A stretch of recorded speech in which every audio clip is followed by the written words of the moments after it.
जब स्पेस में ताकत आजमाइश की बात हो तो भारत भी उसमें पीछे नहीं है। दुनिया के 4 देशों में भारत भी शामिल है। भारत ने 1 साल पहले ही एंटी सैटेलाइट मिसाइल विकसित किया है, जो मात्र 3 मिनट में दुश्मन देश के सैटेलाइट को स्पेस में नस्तनाबूद कर सकता है। लेकिन अभी बात स्पेस वॉर की तैयारी की कर रहे रूस, चीन और अमेरिका की। ये तीनों देश एंटी सैटेलाइट मिसाइल से लैस हैं।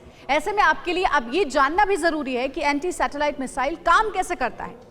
हमारे सामने जो आप एंटी सैटेलाइट मिसाइल देख रहे हैं इस वक्त, इसे काइनेटिक किल वेपन भी बोलते हैं। इसके ऊपरी हिस्से पर वॉरहेड लगा होता है। वॉरहेड पर एक मेटल स्ट्रिप होता है। लक्ष्य से टकराने के बाद दुश्मन सैटेलाइट के ऊपर मेटल का गोला गिरता है और ब्लास्ट हो जाता है। साथ ही स्पेस वॉर के दौरान एंटी सैटेलाइट मिसाइल दुश्मन देश का कम्युनिकेशन सेंटर और आर्मी सैटेलाइट को आसानी से ध्वस्त कर सकता है, और यही अमेरिका की सबसे बड़ी चिंता है। आगे ये रिपोर्ट देखिए।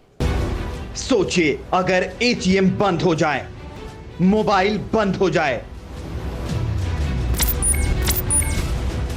टीवी बंद हो जाए,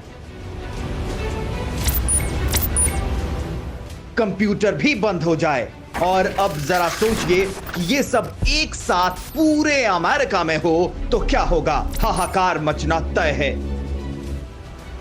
और वही अमेरिका के राष्ट्रपति की सबसे बड़ी चिंता है, क्योंकि ये सब होगा स्पेस वॉर के बाद।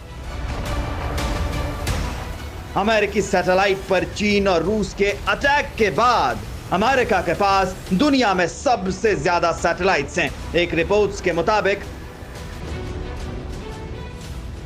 अंतरिक्ष में सबसे ज्यादा 830 अमेरिकी सैटेलाइट हैं। दूसरे नंबर पर 280 सैटेलाइट के साथ चीन है और तीसरे नंबर पर 147 सैटेलाइट के साथ रूस। अमेरिका का हर काम सैटेलाइट से जुड़ा है। यही नहीं, यूएस के पास सबसे ज्यादा खुफिया सैटेलाइट्स भी हैं, जो दुनिया भर के देशों की जासूसी के साथ खुफिया जानकारी इकट्ठा करते हैं। अगर इन्हें चीन या रूस में से किसी भी एक देश ने नष्ट किया तो अमेरिका युद्ध में अंधों की तरह जंग लड़ेगा। ठीक वैसे ही जैसे आंख पर पट्टी बांधकर किसी महाबली को जंग के मैदान में उतार दिया जाए और उसे युद्ध के लिए ललकारा जाए।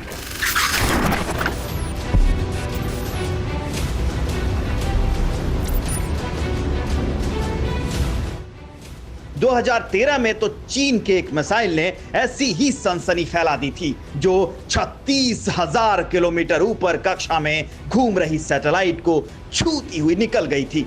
चीन के इस मिसाइल टेस्ट से हड़कंप मच गया था। अमेरिका तब से ही अपने सैटेलाइट को दुश्मनों से महफूज रखने का हिडन मिशन चला रहा है।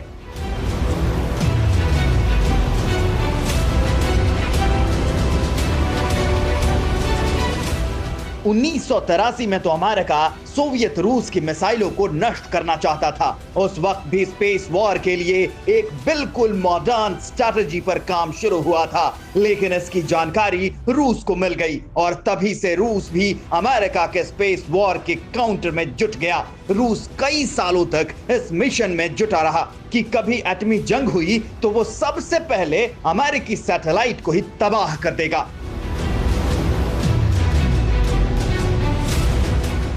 और रूस आज भी USA 245 सैटेलाइट पर निशाना लगाए बैठा है, जो अमेरिकी मिलिट्री का नर्वस सिस्टम है। अमेरिका दुश्मन के बारे में जानने के लिए और आपस में कम्युनिकेशन के लिए 80% इन्हीं सैटेलाइट्स पर निर्भर है। यानी अगर ये सैटेलाइट नष्ट हुई तो अमेरिका में ब्लैकआउट इमरजेंसी तय है। इससे भी बड़ा खतरा इस बात का है कि कहीं अंतरिक्ष के मलबे को ही अंतरिक्ष से हुआ हमला मानकर कोई मुल्क जवाबी हमला न कर दे, क्योंकि अगर ऐसा हुआ तो न सफाई देने का वक्त मिलेगा, न ही पलटवार का। फिक्र आपकी, सोमवार से शुक्रवार रात 9 बजे सिर्फ TV9 भारतवर्ष पर।